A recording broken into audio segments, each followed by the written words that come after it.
Welcome to the Learning Pines YouTube. We hope this video helps. You need to begin now. Open the app library and scan for the apps you actually use. Tap and hold to reveal drag handles, move core apps to home or into a named folder. Once done, enable search and suggestion features so the system surfaces what matters. Make sure to pin at least 4-6 high-priority apps. This avoids endless scrolling. It sets a clean baseline for deeper customization. Act fast. The initial organization makes every next step easier. Now focus on structure. Group apps by task, not brand, and name folders for instant recognition. Once grouped, reorder folders and tabs so your highest value tasks sit at the front.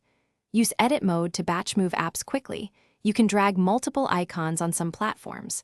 Make deliberate visibility choices, hide legacy apps, and enable auto sort only if it matches your workflow. These core moves reduce friction and let the system learn your habits, which pays off every time. Finish by testing your new layout for a day or two. Use it actively and move anything that still slows you down. Once satisfied, back up the layout if your OS allows, and record key settings that control search and sorting so you can restore them. If something breaks, restart the device first. Clear app cache next. Finally, reset only the app library settings if problems persist. That sequence fixes most issues and preserves your customized workflow, so you keep momentum. Thanks for watching. Consider subscribing if we helped you.